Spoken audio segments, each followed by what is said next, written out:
இது ஒரு CBN தயாரிப்பு. நீங்கள் பார்த்துக் கொண்டிருப்பது ஒரு புதிய வாழ்க்கை நிகழ்ச்சி. வணக்கம். ஒரு புதிய வாழ்க்கை நிகழ்ச்சிக்கு உங்களை அன்புடன் வரவேற்கிறோம். இந்த நிகழ்ச்சியின் மூலமாக உங்களை சந்திச்சதில் ரொம்பவே சந்தோஷப்படுறோம். இந்த மாதம் முழுவதும் அன்பு மற்றும் உறவு அப்படிங்கிற தலைப்பில் தொடர்ந்து தியானம் செஞ்சுக்கிட்டு இருக்கோம். அந்த வகையில் இன்றைக்கி நம்ம பார்க்க இருக்கக்கூடிய தலைப்பு, நம்முடைய வாழ்க்கையில் தேவனுக்கு நாம் முதலிடத்தை தரும்போது அவர் நம்முடைய பாதைகளை சரி செய்கிறார். அதை தான் பார்க்க போகிறோம். நான் ஒரு பிரசங்கத்தை கேட்டுக்கிட்டு இருந்தேன். அப்போ அதில் பிரசங்கம் செஞ்ச அந்த பிரசங்கியாளர் என்ன சொன்னார், நம்முடைய வாழ்க்கையில் தேவனுக்கு நீங்கள் முதலிடத்தை கொடுத்துருக்கீங்களா இல்லையா அப்படிங்கிறத பற்றி அவங்க விளக்கமாக சொல்லிக்கிட்டு இருந்தாங்க. அவர் சொன்னார், நீங்கள் காரில் போயிட்டுருக்கீங்க, காருக்குள்ளே நிறைய சீட்டு இருக்கும். இப்போ தேவன் உங்கள் கூட அந்த காரில் வராருன்னு வச்சுக்கோங்களேன், நீங்கள் எந்த சீட்டை அவருக்கு கொடுப்பீங்க அப்படின்னு அவர் கேட்டார். காருக்குள்ளே டிரைவர் சீட்டு, பக்கத்து சீட்டு, பின்னாடி உள்ள சீட்டு, அதுக்கு பின்னாடியும் கூட சீட்டு இருக்குது. இப்படிப்பட்ட நேரத்தில் உங்கள் வாழ்க்கையில் நீங்கள் தேவனுக்கு எந்த இடத்த கொடுப்பீங்க அப்படின்னு அவர் சொல்ல வராரு. சிலர் சொன்னாங்க, நான் பின்னாடி சீட்டில் வச்சுப்பேன், அப்போ அதாவது நான் ஹாய் ஹலோ அப்படின்னு சொல்கிறதுக்கு மட்டும்தான் தேவனை பார்ப்பேன் அப்படிங்கிற மாதிரி சொன்னாங்க. சிலர் சொன்னாங்க, நான் தேவனை என் பக்கத்து சீட்டில் உட்கார வச்சு அவர்கிட்ட நான் ஆலோசனைகளை கேட்பேன், ஆலோசனைகளை கேட்டு என்னுடைய பாதையில் நான் போவேன் அப்படின்னு சொன்னாங்க. ஆனால் உண்மையாக சொல்ல போனோன்னா அவர் இருக்க வேண்டிய அந்த சீட் அந்த டிரைவர் சீட்டு. ஏன் அப்படின்னா, உங்கள் வாழ்க்கையில் நீங்கள் அவருக்கு முதலாவது இடத்தை தரும்போது உங்களுடைய வாழ்க்கை அவருக்கு ஏற்றபடி நடக்கும், சரியான பாதையில் செல்லும். சில நேரம் அவருக்கு அந்த டிரைவர் சீட்டை நம்ம கொடுத்துட்டாலும் கூட நம்ம பின்னாடி உட்காந்து நம்ம டிரைவிங் பண்ணிக்கிட்டே இருப்போம். அதாவது எனக்கு அது வேணும், இது வேணும், அங்கே போகணும், இங்கே போகணும், இதை செய்யுங்க, அதை செய்யுங்க அப்படின்னு நம்ம ஆலோசனைகளை சொல்லிக்கிட்டே இருப்போம். அப்படி இல்லாமல் நம்ம வாழ்க்கை முழுவதையும் அவரிடத்தில் ஒப்பு கொடுக்க வேண்டும். அவர் நம்முடைய வாழ்க்கையை சரி செய்கிறார், நமக்கான பாதையை அவர் காட்டுகிறார். நம்ம முழுசா தேவன் மேலே நம்பிக்கை வைக்கணும், அதை மட்டும் நம்ம மறந்துடவே கூடாது. நம்முடைய நிகழ்ச்சியில் இப்போது யார் கண்டுபிடிங்க பகுதி.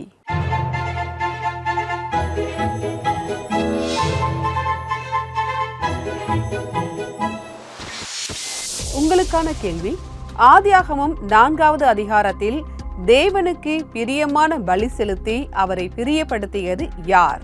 உங்களுக்கான ஆப்ஷன்ஸ்: ஆப்ஷன் ஏ ஆபேல், ஆப்ஷன் பி ஆதாம், ஆப்ஷன் சி காயின், ஆப்ஷன் டி ஏவாள்.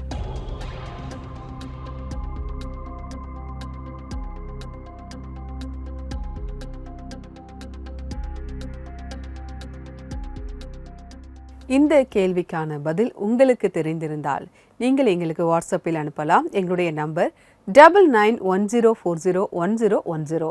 அப்படி இல்லை அப்படின்னா CBN இந்தியா யூடியூப் சேனலில் இன்றைய எபிசோடின் கமெண்ட் செஷனில் பதிவு பண்ணலாம். உங்களுடைய பதிலுக்காக நாங்கள் காத்திருக்கோம். இப்போ நம்ம கேட்டன் அவங்கள சந்திக்க போகிறோம். அவங்களுடைய சாட்சியை தான் பார்க்க போகிறோம். பொதுவாக நம்முடைய சின்ன வயசில் நம்ம நண்பர்கள் கூட சேர்ந்து அங்கே இங்கேன்னு நம்ம சுற்றிக்கிட்டே இருப்போம். ஆனால் கேட்டன் ஆண்டவரை பற்றி நல்லா தெரிந்து கொண்டாங்க. எப்படி அவங்க தெரிந்து கொண்டாங்க அப்படின்னு அவங்க சொல்கிறாங்க, வாங்க பார்க்கலாம். சிறு வயதில் இருந்தே கேட்டான் சர்ச்சுக்கு சென்று கொண்டிருந்தாலும் கூட ஆண்டவரோடு கூட அவருக்கு தனிப்பட்ட உறவு இல்லை. அவர் நண்பர்களோடு விளையாடுவதற்கும் ஊர் சுற்றுவதற்கும் தான் தன் வாழ்க்கையில் முதலிடம் தந்தார். 2017 நடந்தது எனக்கு ஞாபகம் இருக்கு. சம்மர் லீவ் வரப்போறதா இருந்துச்சு. வெளியே எங்கேயாவது போய் நாம சுத்தி பார்க்கலான்னு நானும் என்னோட நண்பர்களும் பிளான் பண்ணோம். எனக்கு லீவ் ஆரம்பிச்சு 3வது நாள்ல ஆக்சிடென்ட் நடந்துருச்சு. அன்னைக்கு நான் என்னுடைய எலக்ட்ரிக் பைக்ல கிளம்பி போன உடனே திடீர்னு எனக்கு எதிர்த்த மாதிரி ஒரு வண்டி வந்துருச்சு. நான் சடன் பிரேக் போட்டதுனால கீழே விழுந்துட்டேன். அதனால என் காலில் எலும்பு முறிவு ஏற்பட்டுச்சு. என்னை ஹாஸ்பிட்டலுக்கு கொண்டு போனாங்க. அதுக்கப்புறம் டாக்டர் என்னோட காலில் ஆப்ரேஷன் செஞ்சாரு. 2 மாசம் வரைக்கும் பெட் ரெஸ்ட் எடுக்கிறது அவசியம்னு அவர் சொன்னாரு. இதை கேட்ட உடனே நான் ரொம்ப ஆச்சரியப்பட்டேன். என் நண்பர்களோட போட்ட எல்லா பிளான்ஸும் கேன்சல் ஆயிடுச்சு. அப்ப நான் ரொம்பவே கவலைப்பட்டேன். நான் வீட்டுக்கு திரும்பி வந்த உடனே என் மனசுல நிறைய கெட்ட எண்ணங்கள் வந்துச்சு. உண்மையாவே இயேசு என்ன நேசிக்கிறார்னா எதுக்கு எனக்கு இப்படி நடக்கணும்? கேட்டான் இந்த சூழ்நிலையை பற்றி கவலைப்பட்டு வருத்தப்பட்டு கொண்டிருந்த போது அவருடைய பார்வை அருகில் வைக்கப்பட்டிருந்த பைபிள் மேல் சென்றது. அப்பொழுது அவர் பைபிளை எடுத்து வாசிக்க ஆரம்பித்தார். தேவனோ இரக்கத்தில் ஐஸ்வர்யம் உள்ளவராய் நம்மில் அன்பு கூர்ந்த தம்முடைய மிகுந்த அன்பினாலே அக்கிரமங்களில் மரித்தவர்களாயிருந்த நம்மை கிறிஸ்துவுடனே கூட உயிர்ப்பித்தார். கிருபையினாலே ரட்சிக்கப்பட்டீர்கள்னு வசனத்துல எழுதி இருந்துச்சு. அப்பதான் இயேசு என்ன நேசிக்கிறாரு, அவர்தான் என்ன இந்த ஆக்சிடென்ட்ல இருந்து காப்பாத்தினாரு. அதோட இப்ப அவரு என் மனசுல நிம்மதியை தந்திருக்காருங்கிற உணர்வு எனக்கு வந்துச்சு. அதுக்கப்புறம் நான் அவரை முழுமையா நம்ப ஆரம்பிச்சேன். கேட்டானுடைய செயல்பாடுகள் கட்டுப்படுத்தப்பட்டது. அவர் உலகத்தை விட்டு தூரமாக இருந்தாலும் கூட இந்த நேரத்தில் அவர் இயேசுவுக்கு அருகில் சென்றார். நான் நல்லா சரியானதுக்கு அப்புறம் இயேசுவுக்கு நன்றி சொன்னேன். அதோட ஆண்டவருக்குள்ள நான் கொஞ்சம் கொஞ்சமா வளர ஆரம்பிச்சேன். பாஸ்டர் என்ன அபிஷேகம் செய்யறதுக்கு ஒரு நாளைக்கு முன்னாடி நைட் நான் ஜெபம் செஞ்சிட்டு இருந்தேன். நான் ஜெபம் செஞ்சிட்டு இருந்தப்ப இயேசு என் தலை மேல கை வச்ச மாதிரி நான் உணர்ந்தேன். அது எனக்கு ஒரு புது விதமான உணர்வை கொடுத்துச்சு. அவர் என்கிட்ட என்ன சொன்னாருன்னா, மகனே பயப்படாதே, நான் உன் கூட இருக்கேன், எப்பவும் உன் கூட தான் இருக்கேன். நீ எனக்குள்ள நிலைத்திருந்தா நான் உனக்கு சரியான வழியை காமிப்பேன்னு சொன்னார். அதுக்கப்புறம் நான் மியூசிக்லயும் என்னோட திறமைகளை வளர்த்துக்கிட்டேன். இயேசு எனக்கு உதவி செஞ்சாரு.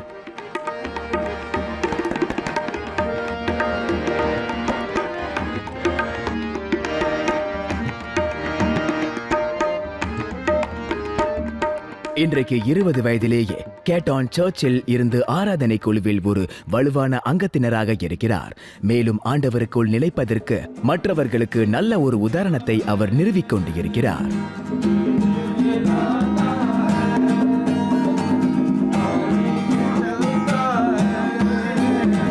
இயேசு உங்களுக்காக நிறைய பிளான்களை வச்சிருக்காரு. குறிப்பா இளைஞர்களை ஊக்குவிக்கிறதுக்காக நான் இதை சொல்றேன். உங்க வாழ்க்கையில இயேசுவுக்கு முதலிடம் தர்றது ரொம்பவே அவசியம். தேவன் கூட உங்க உறவு வலிமையா இருக்கிறப்ப அவரு சரியான வழிய உங்களுக்கு காட்டுவாரு. அதுக்கப்புறம் தன்னோட மகிமைக்காக உங்க திறமைகளை பயன்படுத்துவாரு. நன்றி கேட்டன், உங்களுடைய சாட்சிக்காக நன்றி. தேவன் உங்களை ஆசீர்வதிப்பாராக. உங்கள் வாழ்க்கையில் நீங்கள் எப்படி தேவனை தெரிந்து கொண்டீங்க, எப்படி உங்களுடைய வாழ்க்கையில் அவருக்கு முதலாவது இடத்தை நீங்கள் கொடுத்தீங்க, அதெல்லாம் பார்க்கும்போது எங்களுக்கு உண்மையிலே ரொம்ப சந்தோஷமாக இருக்குது. தேவன் உங்களை ஆசீர்வதிப்பாராக. நம்முடைய வாழ்க்கையில் தேவனுக்கு முதலிடத்தை கொடுப்பது எந்த அளவுக்கு முக்கியம் அப்படின்னு நம்ம பார்த்துட்ருக்கோம்.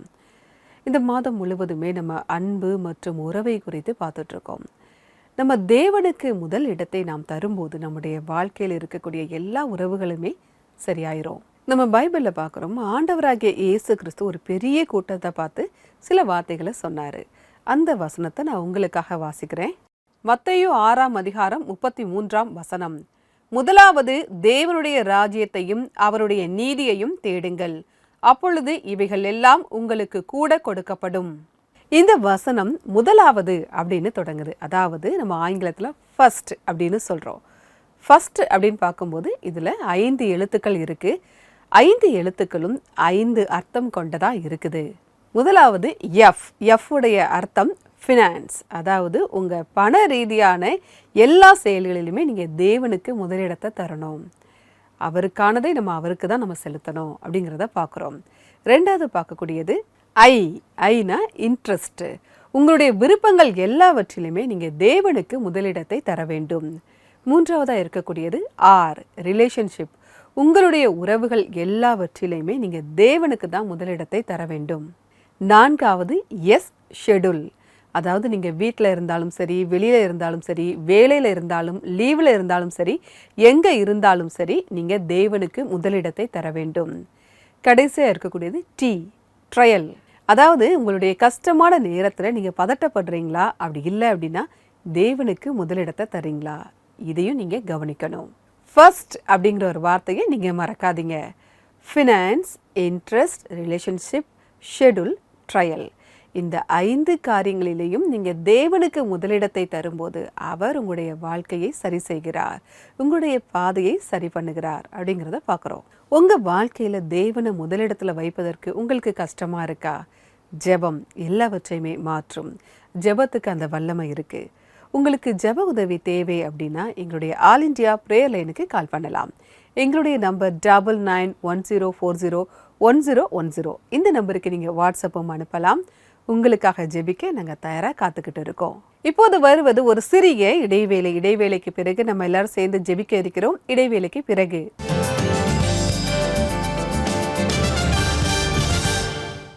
ஒரு புதிய வாழ்க்கை பார்வையாளர்கள், இன்னைக்கே நீங்க ஒரு புதிய வாழ்க்கை குடும்பத்துல இணையறதுக்காக உங்களை வரவேற்கிறோம். நீங்க ஒரு புதிய வாழ்க்கை நிகழ்ச்சியை டிவி மற்றும் டிஜிட்டல் தளம் மூலமா ஒவ்வொருத்தர் வீட்டுக்கும் கொண்டு போங்க.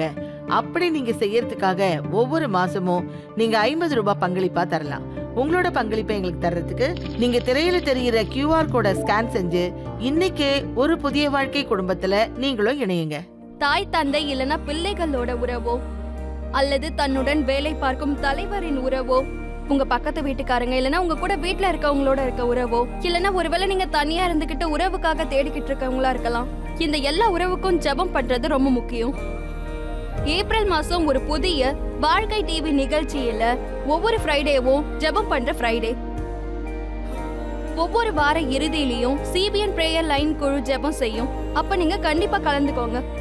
ஃப்ரைடே மட்டும் இல்லாம எப்பனாலும் இந்த CBN பிரேயர் லைன் நம்பர் 9910401010க்கு நீங்க கால் பண்ணி, அப்படி இல்லைன்னா மெசேஜ் பண்ணி உங்களோட ஜெப வேண்டுதலை நீங்க எங்களுக்கு அனுப்பலாம். CBN பிரேயர் லைன் குழு உங்களுக்காக ஜெபம் பண்ணும். வெள்ளிக்கிழமை ஜெபம் பண்ற நாள்ன்றத மறந்துடாதீங்க.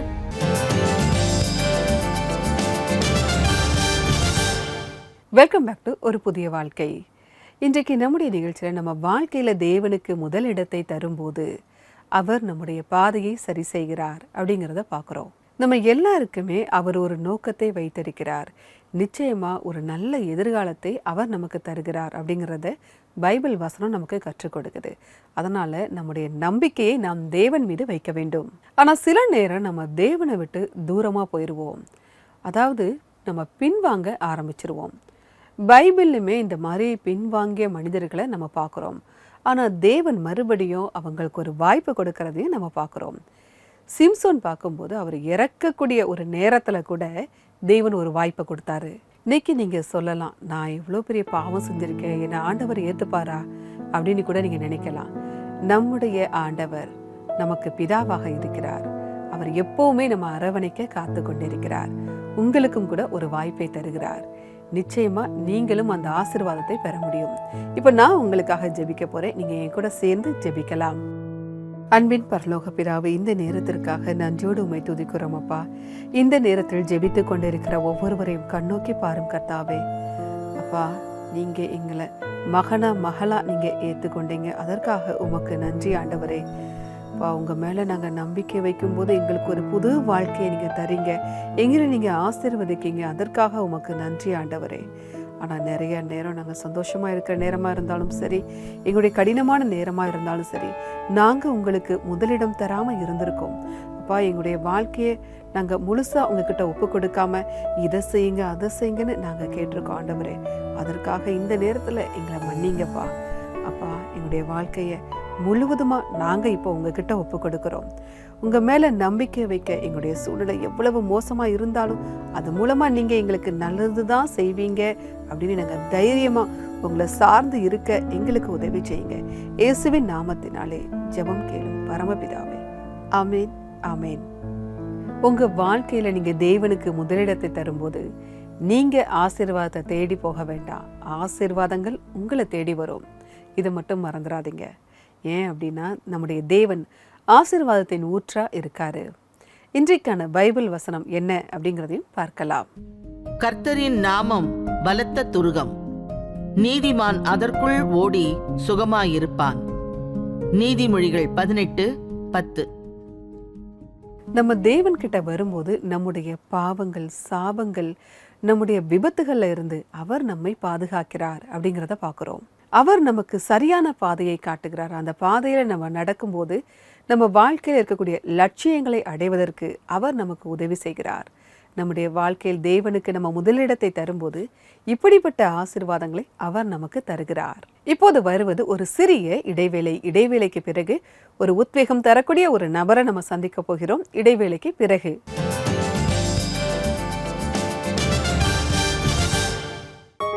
குழந்தைகள் இவர்கள் பைபிள் வசனங்களை தெரிந்து கொண்டு வளர்வதற்கு நாம் விரும்புகிறோம். இப்பொழுது சூப்பர் புக் மூலமாக பைபிள் சத்தியங்களை குழந்தைகள் சுவாரஸ்யமான முறையில் கற்றுக்கொள்ளலாம்.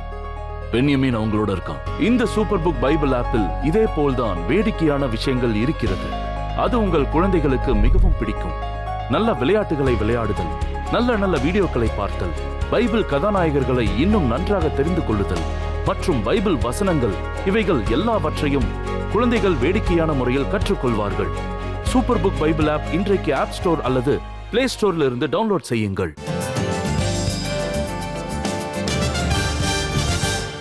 வெல்கம் பேக் டு ஒரு புதிய வாழ்க்கை. நம்முடைய வாழ்க்கையில் நாம் தேவனுக்கு முதலிடத்தை தரும்போது அவர் நம்முடைய பாதையை சரி செய்கிறார் அப்படிங்கிறத பார்க்குறோம். இப்போ நம்ம ஒரு உத்வேகம் தரக்கூடிய ஒரு நபரை சந்திக்க போகிறோம்.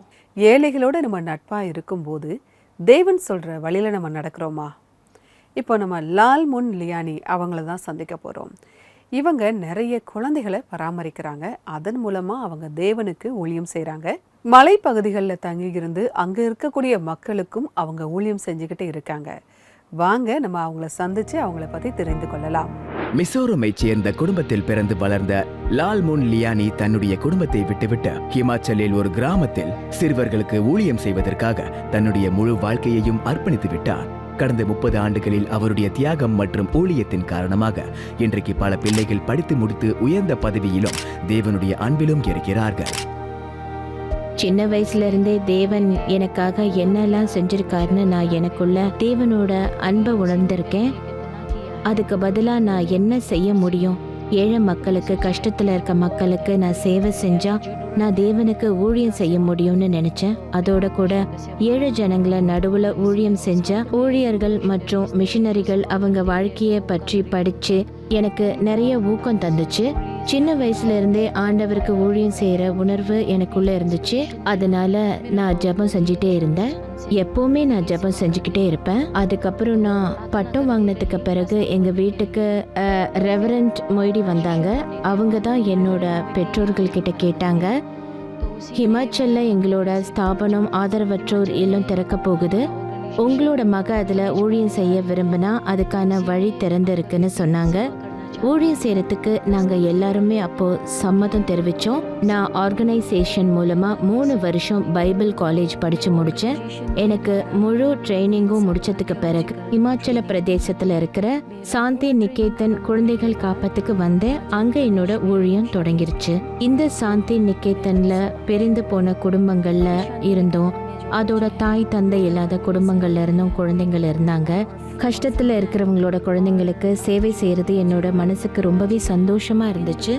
எல்லா குழந்தைங்களுமே தேவனால தான் வந்திருக்காங்கன்றது என்னோட நம்பிக்கையாகும். இந்த குழந்தைங்களுக்கு நான் சேவை செய்யறத தேவனுக்கே நான் ஊழியம் செய்யறதா நினைக்கிறேன். தேவனுக்கு நன்றி. இன்னைக்கு நான் இந்த நிலையில இருக்கிறதுக்கு காரணமே சாந்தி நிகேதன் ஹோம் தான். தேவன் எனக்கு நிறைய ஆசீர்வாதங்களை தந்திருக்கிறதுனால பிதாவாகிய தேவனுக்கு நான் ரொம்ப நன்றி சொல்கிறேன். இன்னைக்கு நான் நர்ஸாக இருக்கேன். சாந்தி நிகேதன் மூலமாகவும் மற்றவங்க மூலமாகவும் இன்னைக்கு என்னால் வாழ்க்கையை நடத்த முடியுது. எங்களோட எல்லா குழந்தைங்களும் தங்களோட வாழ்க்கையில முன்னேறவும் தங்களோட சொந்த காலில் நிற்கவும் நல்ல ஒரு சிட்டிசனா ஆகவும் நாங்கள் விரும்புகிறோம். அதுக்கு நாங்கள் அவங்கள தயார்படுத்துகிறோம். எங்களோட இந்த ஹோம் ஒரு தனி இடத்துல இருக்கு. இதனால நிறைய சவால்கள் வருது. அதாவது கரண்ட், போக்குவரத்து மாதிரியான பிரச்சனைகள் இருக்கு. ஆனா இந்த எல்லா விஷயங்கள்லயும் ஜெபம், பைபிள் வசனம் தான் எங்களுக்கு வல்லமையை தருது. மேலும் தேவனோட அன்பு எங்க மேலேயும் எங்க ஹோம் மேலேயும் எப்பவுமே இருக்கு. அதுதான் எங்களுக்கும் பலம் தருது. சவால்கள் நடுவுலையும் எங்களுக்கு நிறைய பலம் கிடைக்குது. தேவன் ஒருத்தர் இன்னொருத்தரை நேசிக்க கற்று தருகிறார். அதுலயும் குறிப்பா ஏழ்மையா கஷ்டத்துல இருக்கிறவங்களுக்கு செய்யணும். அதனால இந்த கஷ்டத்துல இருக்கிற எல்லாருக்கும் உதவி செய்யறதுல நாம பைபிள் வசனத்தின்படி நடப்போம். நாம அப்படி நடந்துக்கிறப்ப தேவனும் நம்மள ஆசிர்வதிக்கிறார்.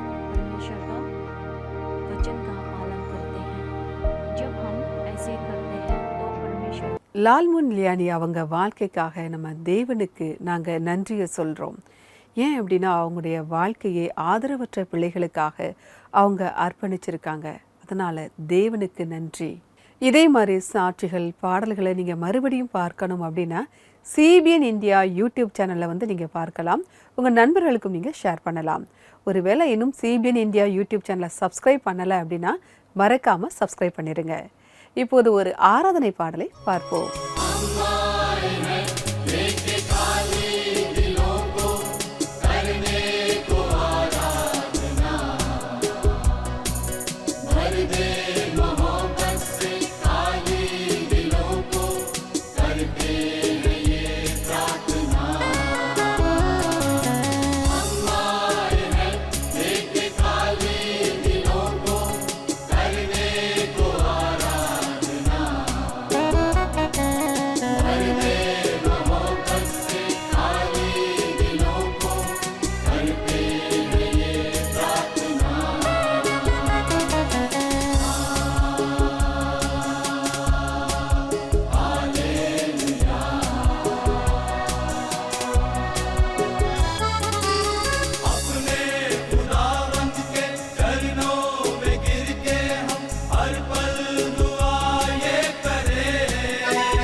இந்த பாடலை பாடிய குழுவினருக்கு எங்களுடைய நன்றி. தேவன் உங்களை ஆசீர்வதிப்பாராக. இன்றைக்கான நிகழ்ச்சி உங்களுக்கு ஆசீர்வாதமாக இருந்திருக்கும் அப்படின்னு நாங்கள் நம்புகிறோம். கேட்டன் அவங்களுடைய சாட்சியை பார்த்தோம். லால்மோன் லியானி அவங்களுடைய சேவையையும் நம்ம பார்த்தோம். நாமும் கூட நம்முடைய வாழ்க்கையில் மற்றவங்களுக்கு சேவை செய்ய வேண்டும், தேவனுக்கு முதலிடத்தை தர வேண்டும். இதை தேவன் நம்மிடத்தில் எதிர்பார்க்கிறார். உங்களுடைய வாழ்க்கையில் நீங்கள் தேவனுக்கு முதலிடத்தை தரும்போது அவர் உங்களுடைய பாதைகளை சரி செய்கிறார் அப்படிங்கிறத பார்க்குறோம். இந்த நிகழ்ச்சி இன்னும் நிறைய பேருக்கு போய் சேரணும், இன்னும் நிறைய மக்கள் ஆசீர்வதிக்கப்படணும் அப்படின்னா இந்த நிகழ்ச்சியை நீங்கள் தாங்கலாம். உங்கள் நன்கொடைகளையும் நீங்கள் அனுப்பலாம். ஸ்க்ரீனில் தெரியக்கூடிய QR கோடை ஸ்கேன் பண்ணி உங்கள் நன்கொடையை நீங்கள் அனுப்பலாம். அப்படி இல்லை அப்படின்னா எங்கள் வெப்சைட்டை விசிட் பண்ணுங்கள். எங்களுடைய வெப்சைட் www.cbnindia.org/join-the-ens-family. இத்துடன் வேறொரு நிகழ்ச்சியில் உங்களை சந்திக்கிறேன். அதுவரை கர்த்தருடைய கிருபை உங்கள் அனைவரோடும் கூட இருப்பதாக. God bless you.